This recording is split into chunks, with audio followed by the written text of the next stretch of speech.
Like, I don't know if I'm streaming at this point. Oh, it does say live. Ah, the live icon just went up on my Twitch stream. Excellent. We are actually streaming, or I am.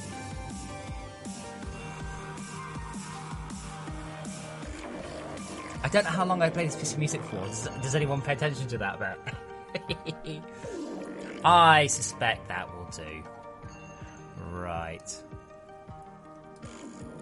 Hello, everyone. I hope. Hello? You should be live. You should be able to say things. Say things. Oh, hello. Are we? I think so. Yeah, Hooray! hi. Hooray! Okay, well, so hopefully this works. So, those of you who have been paying attention, I'm not one of them, Josie has gone off to Eurogamer and for some reason left me in charge. So, we're going to try and muddle our way through this week's show without screwing it up too much. And hopefully you can all hear me, and the music should just be a little bit in the background, and hopefully you can hear these lovely gentlemen. So, Patryk, say hi. Hello everyone. I hope that this is going to be a train wreck of epic proportions. Well, and Daniel, can you say hi as well? Make sure that's all working.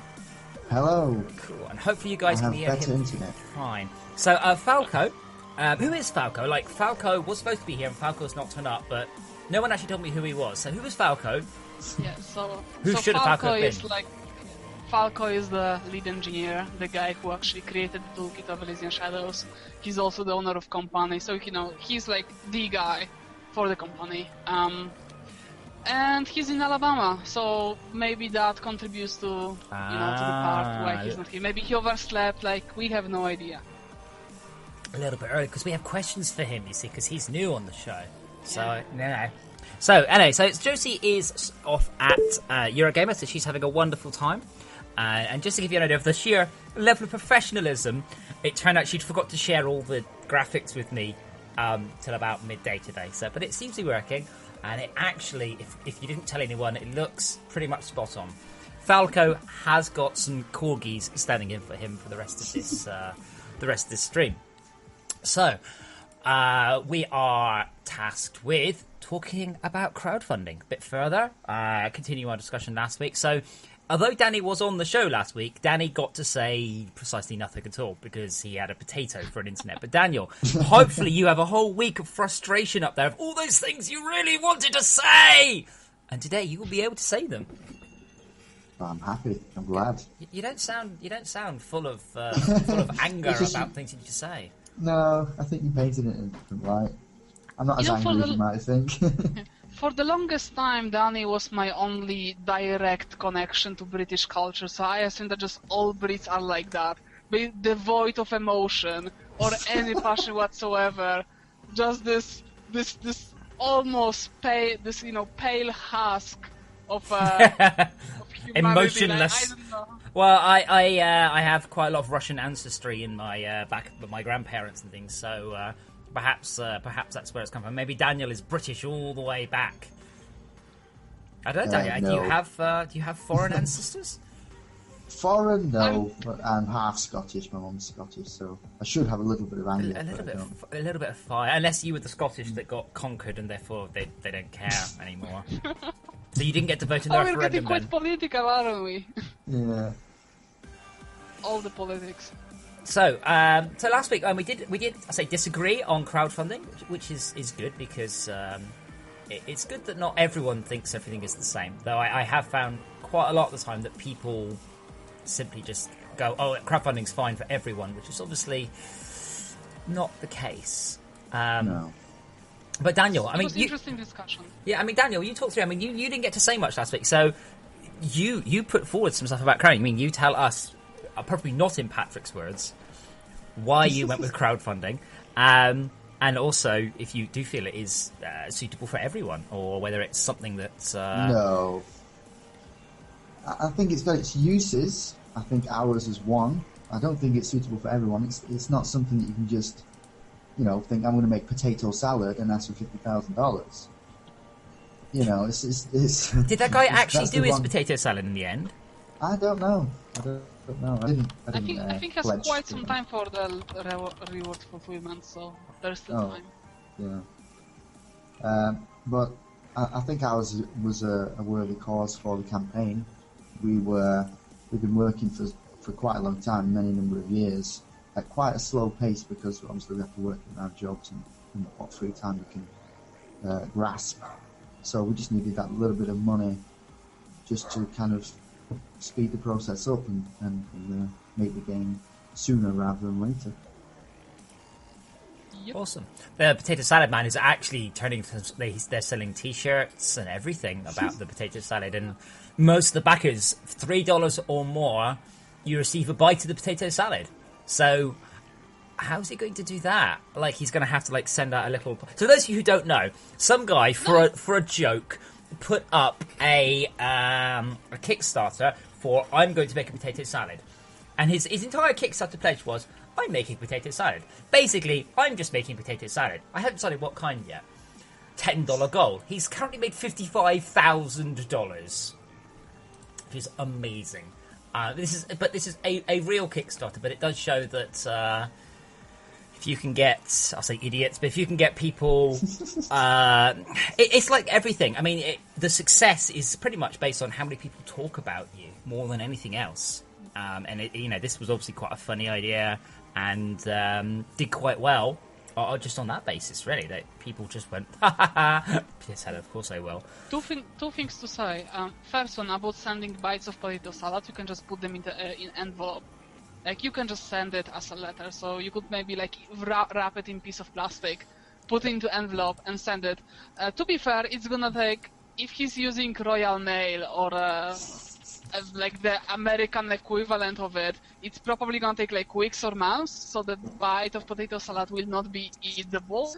But I don't think it's about eating to begin with. Like, so here's my second point. It was really interesting happening from social, psychological, social standpoint. Like, it was really interesting to look at that way because it was about belonging. Like, people wanted to be part of this thing that was bizarre and different, and say, yes, I was there, yes, I was part of it. Yes. And for $3 you get to you get this piece of envelope or whatever with potato salad in there, but it's not about the potato salad, it's about that you can make a selfie with it and upload to Facebook or Instagram. That's so zen. It's not about the potato salad, it's about the experience. Oh god, I'm becoming art major. Oh jeez, I'm becoming all that I hate. I'm sorry, guys. It's interesting. I mean, I'm quite old, and I remember. So the whole craze of Kickstarter rewards that goes back a long, long time, and we should probably touch on Kickstarter rewards because it's an interesting minefield. So there was a game many, many, many moons ago called Fish. It was a text adventure on the Atari ST and Amiga, and one of the puzzles in the game revolved around chewing gum. So you had a strip of chewing gum, you had to use it in the game. It was quite a pivotal moment. And for a joke, they wanted to ship the game with a stick of chewing gum in there, thinking, it'll be quite funny. It was only when they got quite a long way down the production, they were informed that, legally speaking, because it contained a food item, this game would have to have a best before date on it, and a do not sell after date. So in the end, they just went with a little bit of paper. So we do have a question from the chat room. Will you guys, girls, be voicing questions from the chat room today? I guess. And yes, we will. Absolutely. I will do my best to pay attention to them. Yeah, that's easy. So I will be not complicated. So did you guys do Kickstarter rewards, like physical rewards? Yes. Tell me about those. We did the usual ones you'd expect, physical copies of the game rather than just digital releases. Mm-hmm. More so geared towards the Dreamcast because it's mainly collectors and enthusiasts that keep that kind of community alive these days. Limited editions, we have like an exclusive one-time painted canvas, like a metre by metre and a half painting by one of our previous artists. Mm-hmm. For the novelty, obviously, and the collectors. Basically, those are the ones that sold most. We also held a party, congratulations party, so people who pledged could turn up to that. Did you do, t-shirts I think the party was more of like an afterthought, I think. It wasn't strictly in the rewards. It wasn't, but it was required to have pledged to the Kickstarter to be allowed access. I mean, to be fair, you could just pledge one back to right? Yeah. And what else we had? Like, the t-shirts, thingies, posters. There's actually a comic in the making. that strategy like guide, things like that. Yeah, and then like more of a collector's edition, because like at least for Sega Dreamcast we had this deal with Watermelon that they're gonna handle for us creating the physical copies of the game and stuff like that, because they already did that for their game, so they know their shit, and they're gonna handle that for us, which is great because they know what they're doing. Yeah, they've but I already gotta say, invested time and money. But I gotta say, like, the amount of money that's required to produce physical goods and ship them is astounding. That's a lot of money for stuff. One of the very interesting things about Kickstarter awards, I mean, I know people who've done very big Kickstarters, and they've gone along and they've gone, oh cool, we have 500,000 people, and we're sending out 25,000 physical T-shirts. And I remember one guy, he realised that you can get T-shirts printed and sent to you. That's easy. You get blah blah blah, 25,000 T-shirts. They'll send you them. You give them the money, no problems. You then have to organise getting them sent to each of your backers. And this guy, he realised that he can only really manage like 100 T-shirts a day. And he's like, I'm going to be here 25,000 T-shirts, 10 a day. That's 2,500 days. It's like he worked out it was going to take him 8 years spending all of his time every day sending T-shirts out. And in the end, he had to hire like 5 people just to get the rewards out. I mean, how are you guys sort of organising that sheer logistics of sending stuff out? We're fully done. Go ahead. Most of our physical rewards were the game. Yeah. We kind of limited ourselves to novelty stuff like... they are there, posters, etc., but they weren't as popular as the physical game. So, like Patryk mentioned, Watermelon have already spent a ton of money on building the infrastructure for that, so it's just a case of sending them the game. They already have the shipping things handled.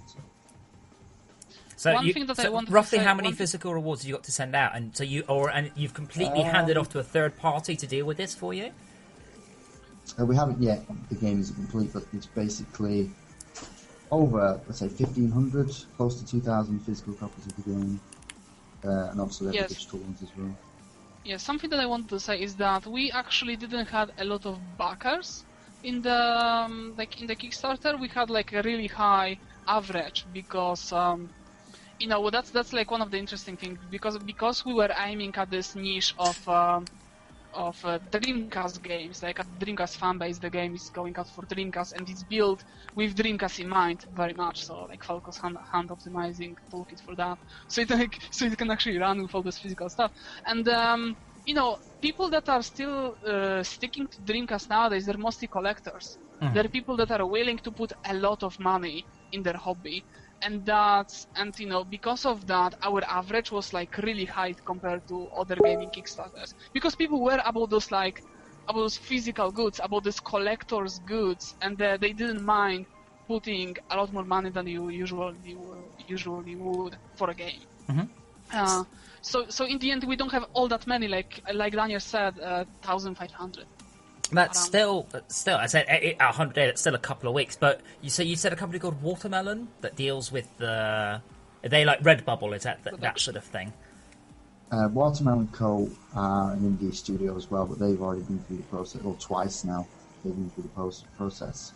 They created PS Solar for the Sega Genesis and have re-released it at the end of this month for newer platforms. So they've already established an infrastructure for printing authentic Dreamcast games physically.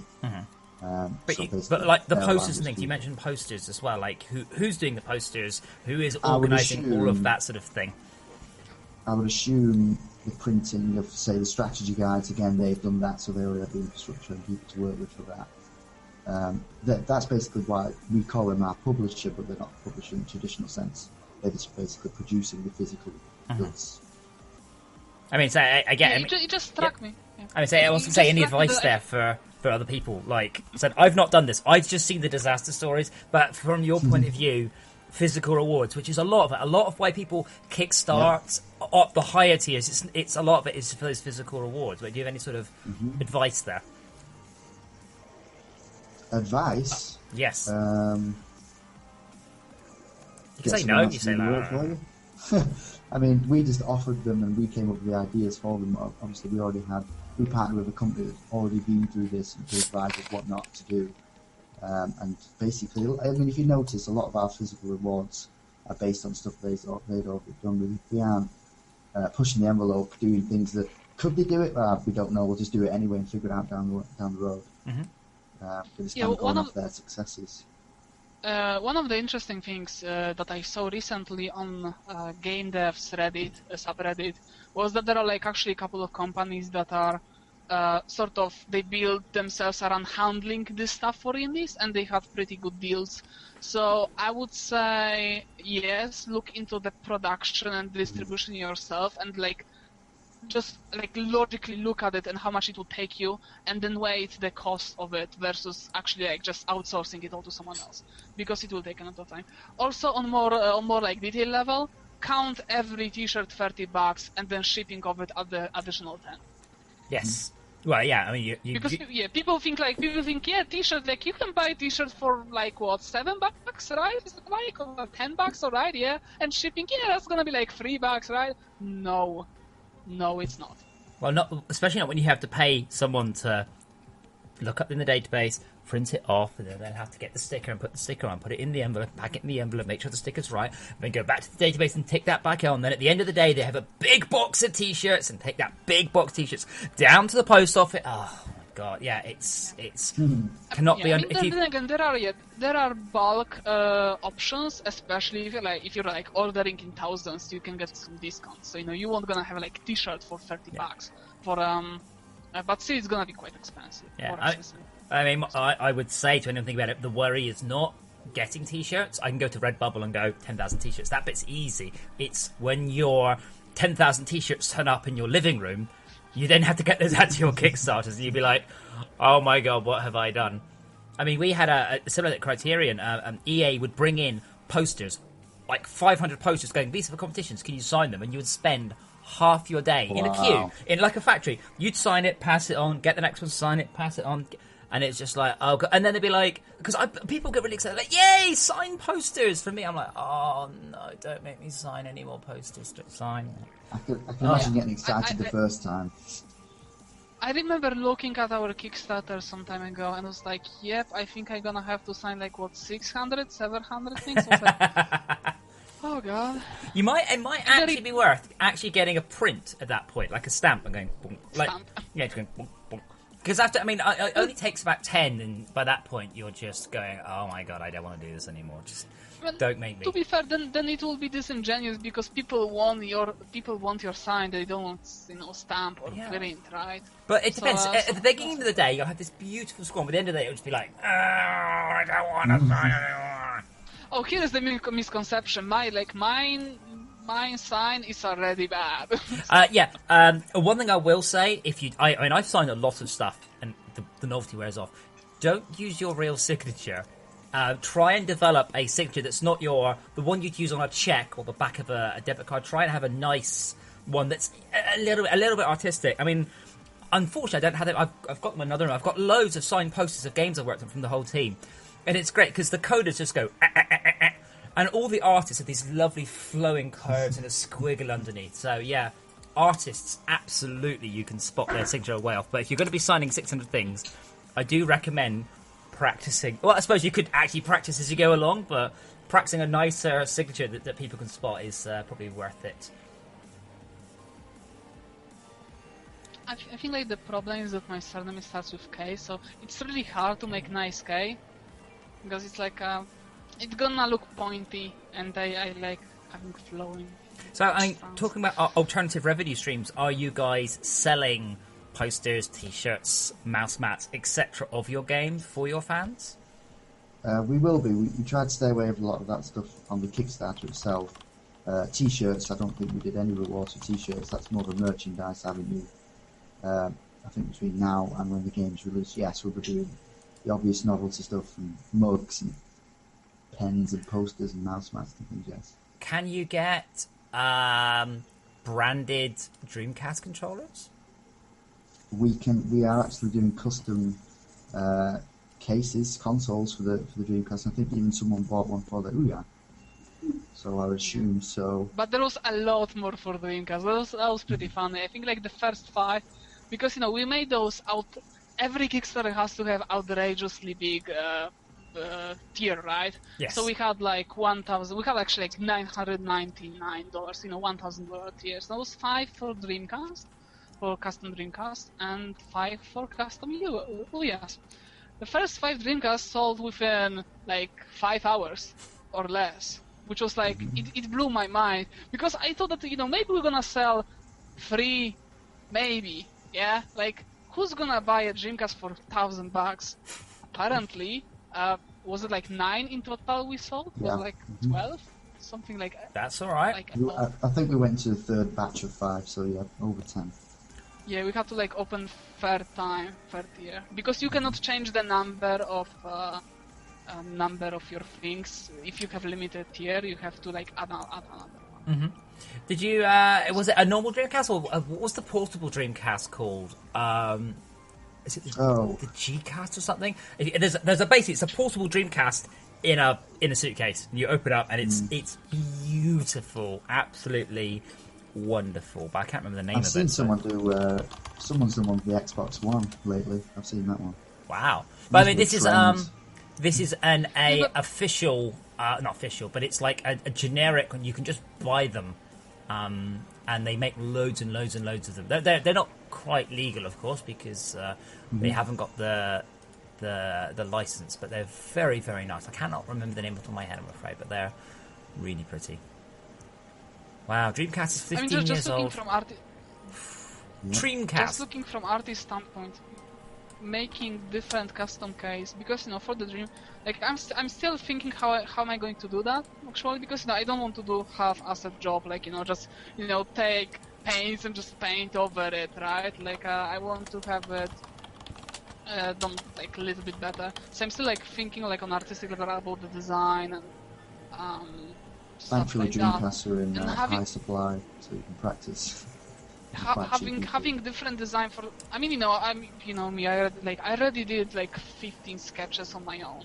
I still think which to be. But my point is that having different, like if you have a Dreamcast as a console, the design is quite different for that as in for a suitcase. Like that's like totally different design approach for these.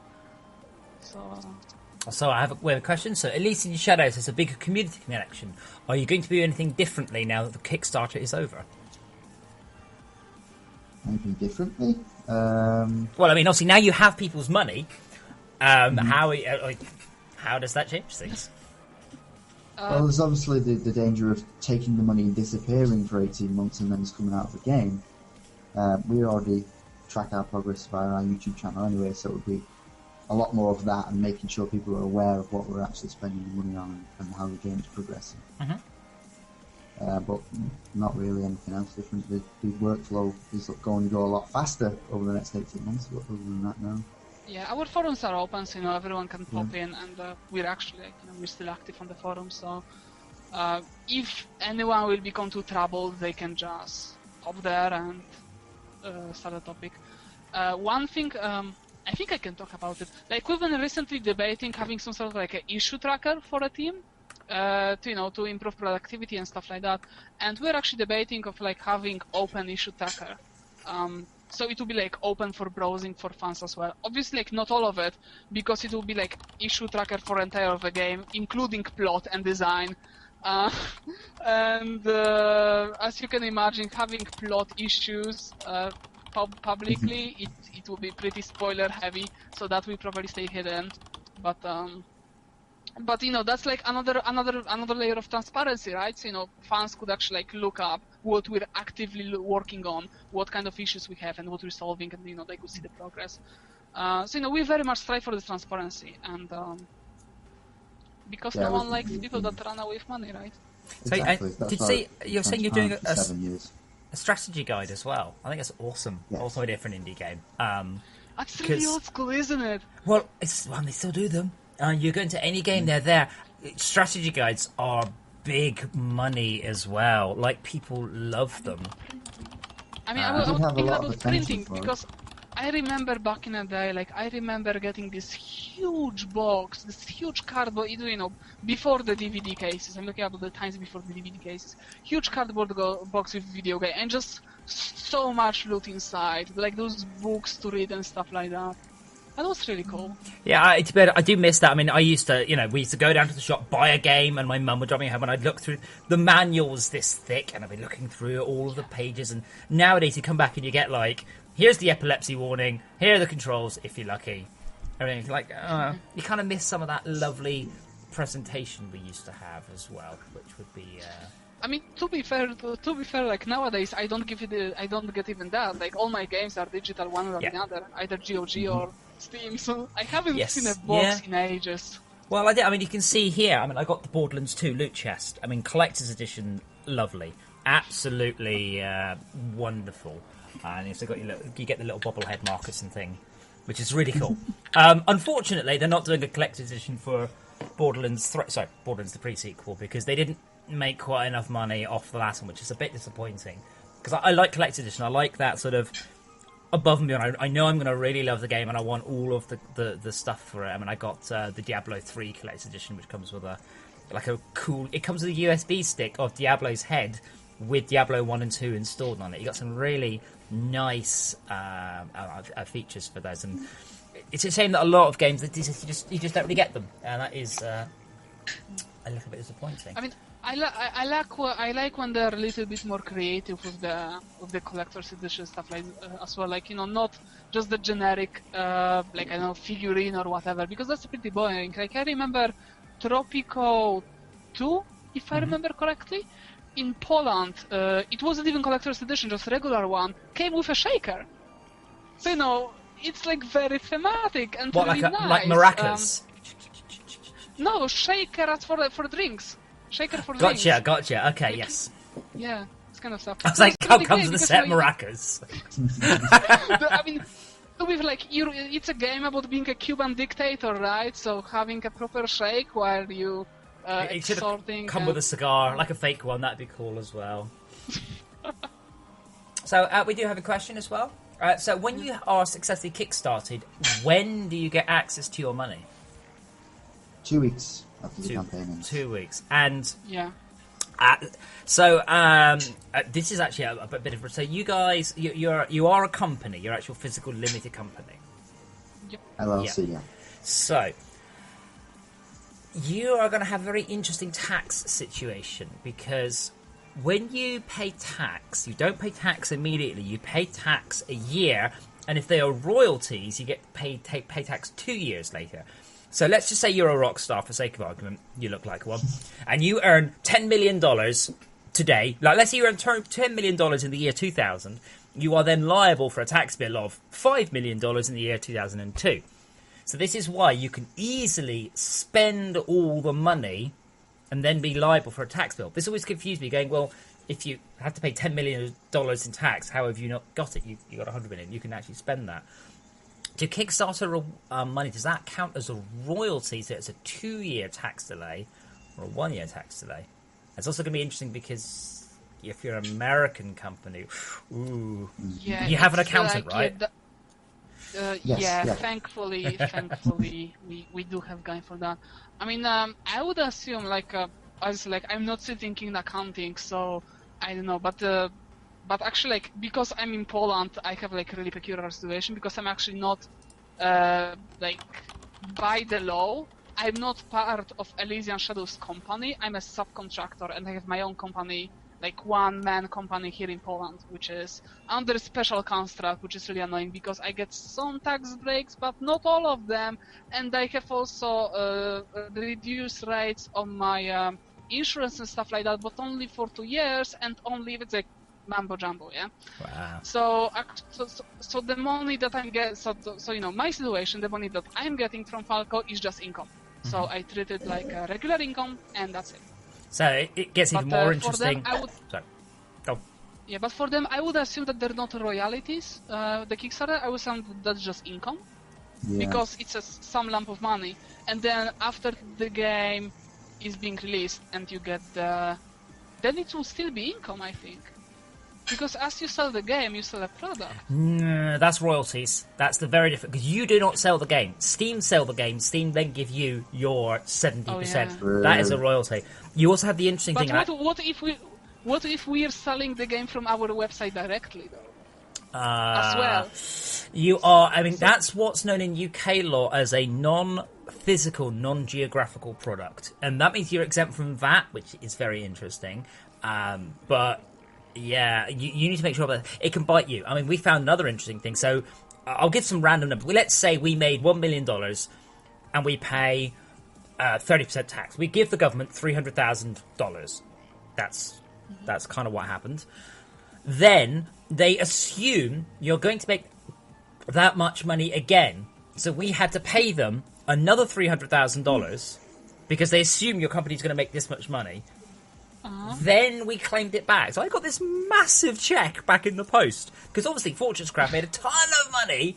And then kind of, it made money over a 5-month period. Huge amounts of money. Then pretty much nothing for the rest of it. So we actually had to pay 2 enormous tax bills, which they then sent back to us with interest, going, sorry about that. Here's up. And I'm looking, because I received a check in the post. I get loads of shit in the post from banks and I looked at this and going, holy shit, why have I got this enormous check? And then it was money I'd given the government, they just given it back to me. So, yeah, I mean... Can you say what's the interest rate, or you're not willing? Just the interest rate. Yeah, so we actually discussed this.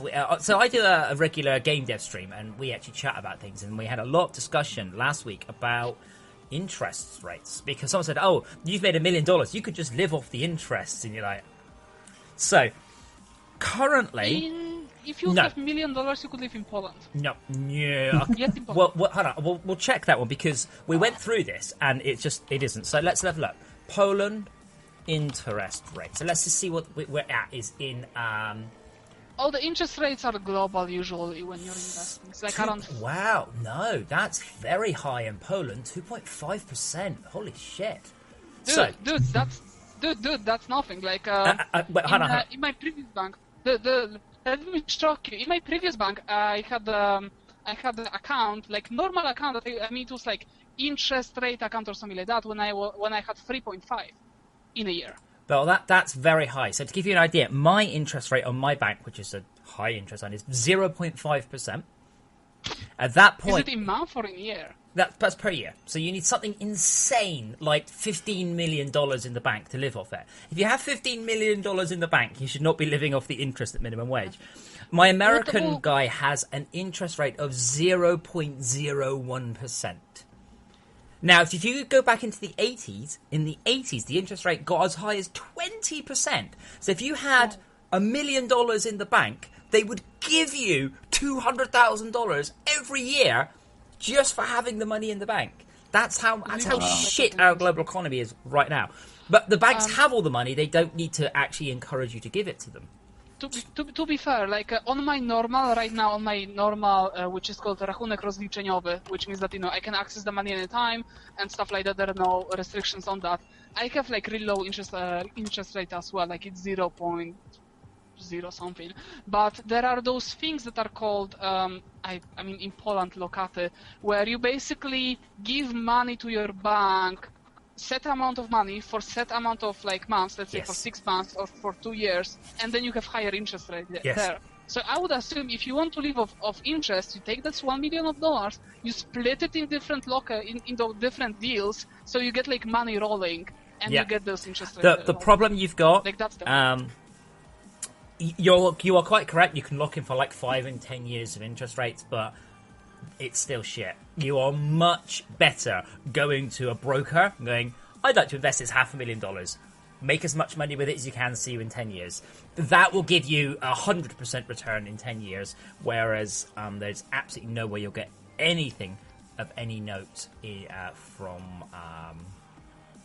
banks. I mean, this is the thing. I mean, you guys have got a big pool of money. You're going to take a certain amount of time to spend that. So if you guys, let's just say you made $1 million, and that's for a 2-year game, it's very wise of you to consider investing that $1 million in, $2 million in some of it in some way to give you more money, because you have that, and it's something that, again, get an accountant. I mean, I say to people, if you make any money, if you're making $10,000 a year, I keep talking in dollars, I don't know why. If you're making $10,000 a year, get an accountant. He will save you more money than he is worth, or he will say to you, there's no point in having me. Accountants are brilliant and wonderful people. I love my accountant. He is brilliant. He helps me so much, and genuinely get one. That's my definite advice. So in any indie developer, get an accountant as soon as you think you're going to make any money.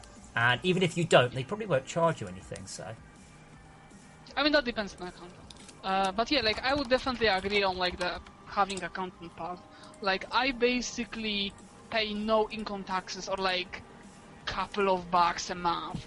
Because, like, you know, my accountant is really good, and he can, he can incorporate different tax breaks and, you know, tax deductible items, and he always, like, at the end of the month asks me, okay, so, and he told me, keep, like, you know, the documents for everything, receipts, whatever, and at the end of the month, he just asked me, what did you buy? And, you know, we're looking through the stuff, and it's like, okay, yeah, you can put this one on your company, this one, and just, like, monies. Yep. I mean, I can certainly tell you about British companies. The British companies have 2 levels of tax breaks. I know we've gone off KickStarter. We're basically talking about money for your indie dev studio, because lots of people talk about how to write the games, but generally speaking, if you've got the money, you can write the game. If you don't have the money, you can't. So if you are a British company, then you have 2 very, very nice people who can very, very nice things you can do. The first one is called research and development credits. So, Daniel, as a developer, everything you do falls under the development part of research and development.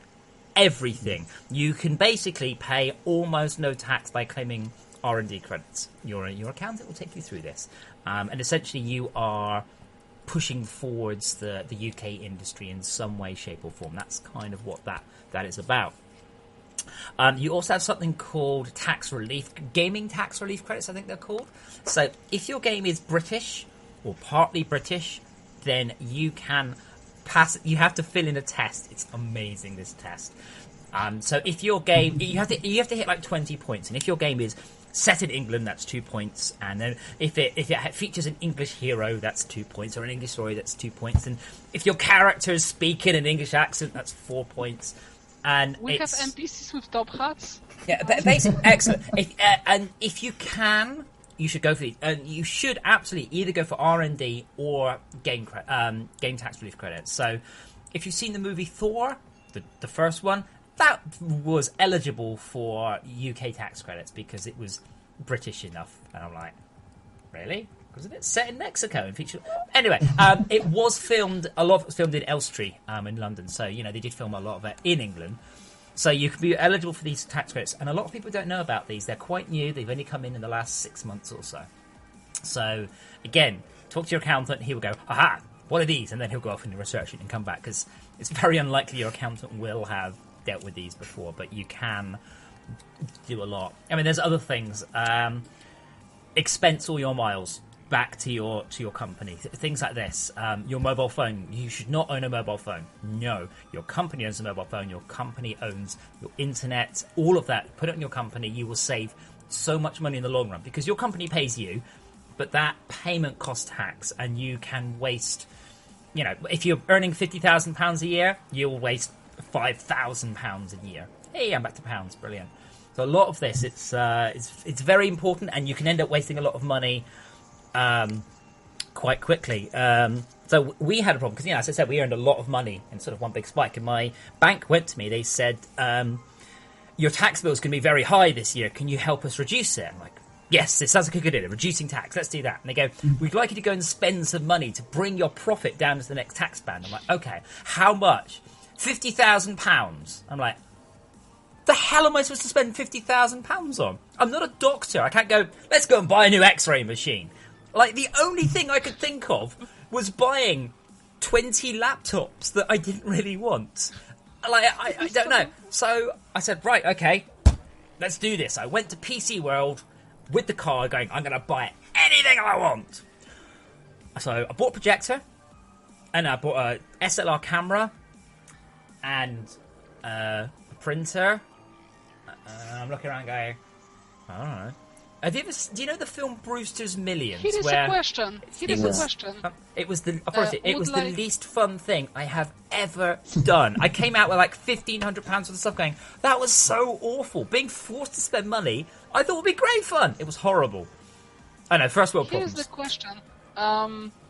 If you would hire a subcontractor to let's say you have to spend this £50,000, right? Mm-hmm. You're making another game, you have the concept ready, you're hiring a subcontractor to make all the art. For example, you're hiring a freelance artist. Does it count towards it? In that case, yes, because what it is, you only pay tax on profit. And now, big company, you look at Starbucks make no profit at all. They spend all their profit, and that's what you do. That just wasn't an option to us, unfortunately. I mean, if I could have basically given someone £50,000 going, hey, you can do this, that would have been cool, but sadly that just wasn't something that we could have done. But yes, if you earn the ability to do that, if you earn lots of money, your best bet is to get that money out and get that money back to stuff to push you forwards, and not to give it to the tax man. I mean, I personally don't pay any tax, because when I said to my accountant, he goes, "Oh, you shouldn't be paying tax," and I'm like, "Really? Isn't that a bit dodgy?" And he's like, no, that's it. He'd be horrified of us paying tax that I didn't need to. So yeah. I should talk to Falco, because maybe I'm tax deductible. Yeah, absolutely, you should. I mean, I mean, this is the thing. Danny, again, specifically, I'm probably applying to Patryk. I really hope you haven't bought a computer game since you've got a company. My company buys all my computer games, all my hardware. This arcade cabinet was paid for by my company. It's a promotional item. The only thing I buy is food and Lego and petrol, but my company takes it back. Everything you do should go through your company as an indie dev. You are employed by a company. Your company buys all of that stuff. Couldn't you say that you need Lego for R&D, for physical, for rapid prototyping? I probably could, but that's one of those that, yeah, it's not dodgy. It would be a lie, but it's one of those you don't want to get flagged up with the IRS or the Inland Revenue to come around going, what? So you bought £10,000 worth of Lego? You're like, oh, I totally needed it. So yeah, I literally though the only things I buy, because I'm a massive nerd. I buy monitors and video cards and all of this stuff. And oh shit, I've just realised I have a video card arriving this afternoon. I'm going to be about 200 miles away by the time it arrives. Brilliant. Is it 970 problems? Jeez. I know. So.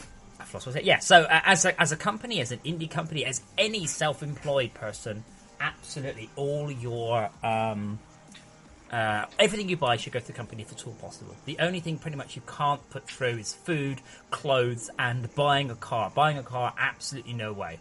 But almost everything else you should put through your dev company. Yeah, so Falco, you are right. Also, when I buy something, I buy it for like £1,000, and then my value of my company goes up by £1,000 because I own that thing. But as the item depreciates, the government gives me money back towards tax. There's a whole thing. So it's another reason to buy stuff, because you get money back as it depreciates. I'm not an accountant, by the way. Don't like hold me to it. But these are all things that I've learned, and you don't get taught these at schools. It's something that I've learned whilst I've was thrust into the deep end. It's something that you should talk with your accountant about. Yes, absolutely. If you don't have an accountant, go in for a chat. They won't charge you for a chat, and you say, "Hey, I'm doing this thing." If you go, "Hi, I've just completed a KickStarter. I'm about to get $3 million. What should I do?" They'll be like, "Oh," but they're very helpful. They really, really have saved my ass a lot. So yes, get one. You have an accountant, right, Daniel? Yes, I do. Yeah, I think you're going to go, no, I was just looking one up on the internet right now, actually.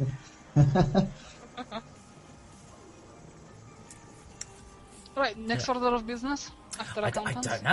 I mean, She's so unprepared. Yeah, no, this is the thing. She's normally Josie sits there and she thinks, and she goes, I'm going to ask about this. So. Maybe we could talk about, like, actually how it is as you run the Kickstarter, because that's something, even though it's like our third installment of talking about Kickstarter, that's something that we didn't talk about. Yeah, go for it. I mean, you tell me. I mean, what did you do during the Kickstarter? How was your time spent? I mean, did you get games magazines, Eurogamer Kentucky, did they cover your game? Go down, go. Kotaku did.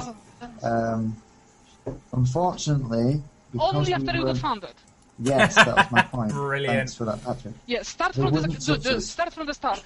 Start from the start, like from day one, how it is. Day one, we were live on the internet. Day one was great. We made $36,000. It was all fun. We were all very happy. And then we got a barrage of emails and comments and basically a lot of traffic on the internet, which I personally went through the Kickstarter page and handled that traffic. We had people on Facebook and Twitter and everything else. Then we tried to basically do our best to push ourselves to anywhere that we could, trying to get a bit of awareness for our little project.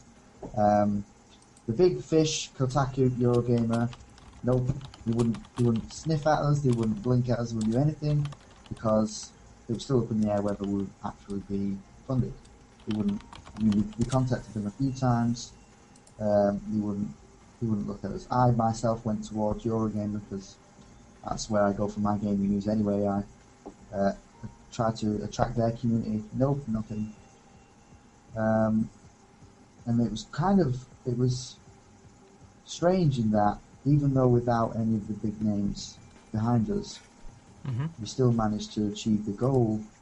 And it was only once we achieved the goal that, like I said, with Kotaku, boom, article, straight away, super funded. And that's then, interesting. It was like the same day.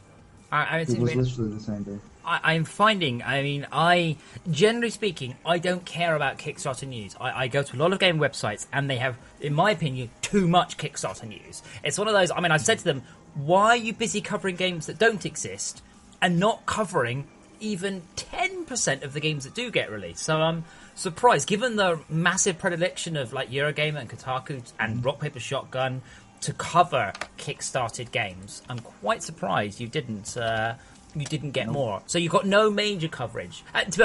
Rock Paper Shotgun, top hit, Kickstarter news. Then Call of Duty, and then a free game, and then a beta. So we're already Call of Duty and 3 games that don't exist. Another Kickstarter. Scroll down. Another Kickstarter. Yeah. So I'm surprised that you didn't get more. Nope. More coverage. Did you get smaller websites though? Anything?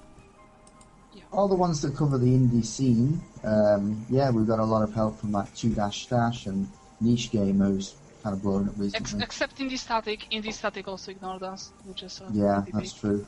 But like I said, it wasn't until we reached our goal, which means yes, we received the money and yes, the game would eventually come out, that Kotaku gave a shit basically. I said the same thing. I actually, when Fortress was at its height, I got my copy of Winners is genuine. Ignore that.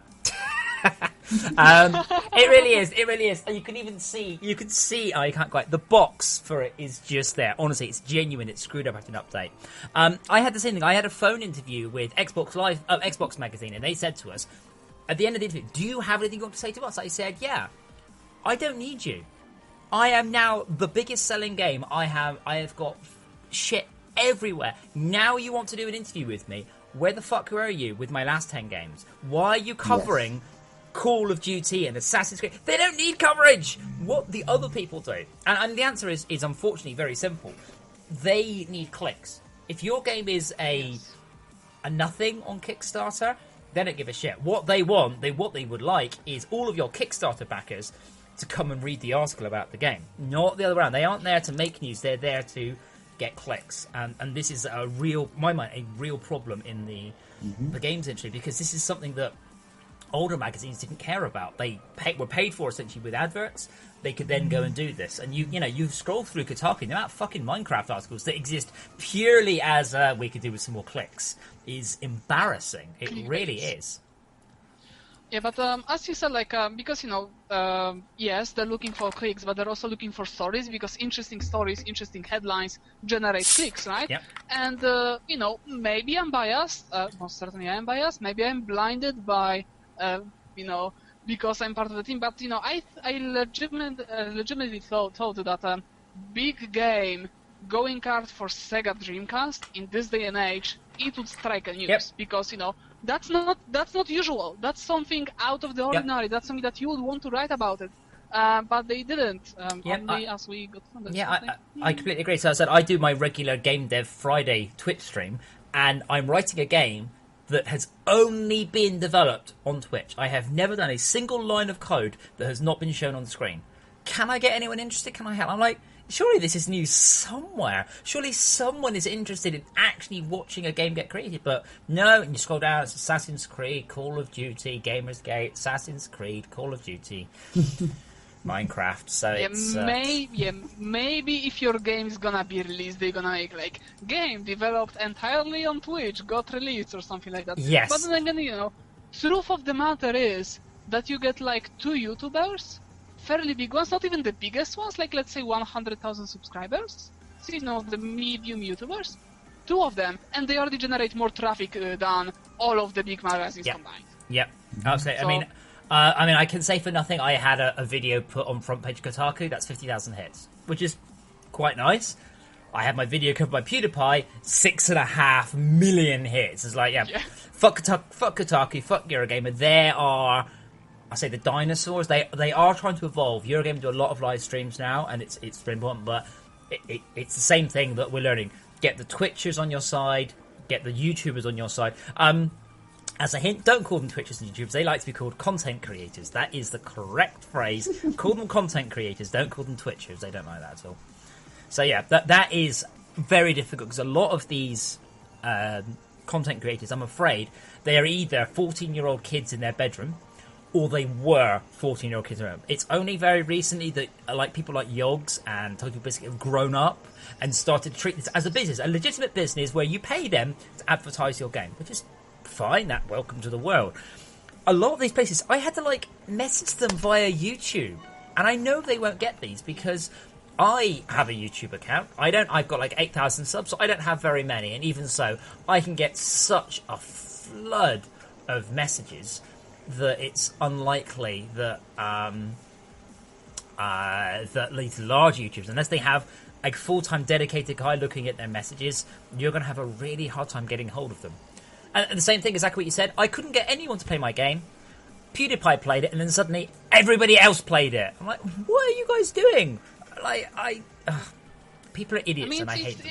It's basic trend setting. When PewDiePie plays something, people see that this game is becoming vastly popular. It becomes the search on the YouTube, so they want to jump on the bandwagon and generate more clicks for themselves. Because in the end, if you're a content creator or a personality, if you leave off of putting something on the internet, let's summarize it like that, you need attention and you need clicks. Yes. And that's what you do. Yeah. So someone asked, when you make a game, what bits do you or don't you copyright? So I can give you the UK law. Everything is copyright. I inherently own copyright. Copyright does not have to be registered. I own copyright. If you are particularly paranoid, when you finished your game, burn it to a CD, post the CD to yourself, and don't open it. Leave the watermark on the envelope. That can be used if there is any discrepancy. And these days, the moment you've grabbed the URL and going, here's our game, then you can almost immediately get copyright because you can just say somebody else comes along doing a game called Elysian Trail, and and you can say, well, look, hold on, we registered the website here, we started tweeting here, this is ours. You can prove it's yours very quickly without spending any money. But I don't believe that. I don't know if that applies to America. I think it does. Is that everything is copyright? It is yours. It is copyright. You don't need to. You don't need to worry about it. Yeah. I think. Correct me if I'm wrong. I think I think we should make a difference between copyright and trademark. Yes. Because people get often those two confused, and as for trademark, you should trademark your logo and your name, as in the game's name. Yeah, you because can do. I don't think you get trademark for these by default. It's useful to get those trademarked. Yes. But as for like intellectual property and copyright, fun tidbit. I inherently own intellectual property rights on anything I create, and those rights under Polish law and also European Union's law are non-transferable. I cannot give you IP rights or copyrights on something that I own or that I created. I can give you permission, like exclusive permission to use it, basically commercial rights, so, rights so you can use it commercially, and like exclusive commercial rights so you can also only you can use it commercially, but I cannot give you because like my IP is like I created, it's a mark that I created. Actually, that's not true if you're a contractor. If you're an employee, it's a different again. So if you create something for the hell of it, it's yours. No ifs, no buts. If you are a contractor, nothing you create is yours. No ifs, no buts. I cannot remember that. I think it's called moral assertion. I can't quite remember the term. It can be. So, but if you're a full-time employee, even if you're a contractor, then it needs to be specifically listed in your contract which way it is. It's slightly different. The basic definition is if your company, the company that's contracting you, buys your software and your hardware, and you are a full-time contractor, you are not a contractor, you are an employee. If your company gives you money and you deal with buying your own hardware and software, regardless of full-time, you are then considered a contractor. If you are a contractor, every line of code is not yours. Don't even try and go there. You will lose absolutely in a court of law. I've run into this before. But if you are an employee, your lines of code are yours, but your contract will almost definitely say that they're not, and you've agreed to that one. So that's... I'm not sure quite how that fits in with IP rights. Like if you create a character, I think as a contractor it's not yours. This is another thing. If you're working as an indie team, I mean, it's very fiddly because I remember reading it in the actual government side with when you have all the laws and stuff like that. Like there is this distinction between I can actually have IP rights and not be able to use it commercially. Like yes. if I sold my commercial rights to something. Then I can and I cannot use it commercially, but it's still like IP rights. I mean, as a matter of fact, it means nothing. It only means that I created it because I cannot use it anyway. Mm-hmm. So there is that. The interesting one is if you guys remember the Dizzy games. Dizzy games fascinating because Dizzy was developed by the Oliver twins, but published by Codemasters. But it ended up that the Oliver twins, and then they split to different companies, and it ended up that the company, that the Codemasters owns the name Dizzy, but the Oliver twins own the character Dizzy. So they can release a game with a Dizzy character in it, but couldn't call him Dizzy. Or Codemasters can release a game called Dizzy, but without the Dizzy character into it. Eventually, they settle their differences and try. So we are actually out of time. We are actually, as ever, we've rampantly gone through. I've not mentioned the KickStarter. I've got a note here that says, go to town, have fun. Did we do that? I'm not sure. I think it was, I'm pretty sure we did. I think we did need the firm hand of Josie, but to be honest, I bet you anything because this will go up obviously with the VOD and onto YouTube. I guarantee you there are going to be indie devs out there that went, oh shit, so as a contractor I don't own myself, because I had this with one of my guys. I said, because he's like, I can use this, and I'm like, you can't legally. What you've written for me is not yours because you're contracted to me. And he's like, oh, I mean, we can change the contract, but yeah. So, hopefully this has been useful. To sum up, be very careful with your Kickstarter physical rewards. They can be a huge pain in the ass and take up tons of time. 2, get an accountant. And 3, kind of related to that one, make sure a lawyer reads over all your contracts, or you could end up regretting it. So, I haven't got notes. There is a game jam that I can't remember anything about. There's a game jam. It's from a company that does something. Josie So, was so hyped about it. remember about the Datamine Charity Game Jam in winter 2014? It will be live streamed through Twitch, and you can be a part. Oh my goodness me. Oh, Josie, honestly, that's awful. Look how she's written it. You can be a part of this. Dear me. 3 out of 10. So, it runs from December 12th to December 14th. It will be streamed live, and we're teaming up with Healing Over Time. It's a charity-based one. All of the games developed will end on itch.io for purchase, and all proceeds will go to charity. So if you're interested, September, you have to practice. October, we're going to be releasing details. And, oh my god, I'm just going to post this. This is so much stuff. But yeah, basically, we are doing a game jam. I don't know what the type is about. I'm hoping it's about healing. I like healing in games. I always play a healer. And apart from that... Yeah, I know. Apart from that, I think I'd like to thank Patryk for coming back. And with his... Was it a new headset? I can't tell. You sounded very good. Yep. It's a new headset. Finally, new microphone. Good. Daniel, it was great to have you back with your new internet. Yay! And I hope you guys have actually done, I hope you've had a productive week on your game. I hope it's coming along. And I'm sure that your Kickstarter backers will be very pleased if you give them continuous news. I know people like news.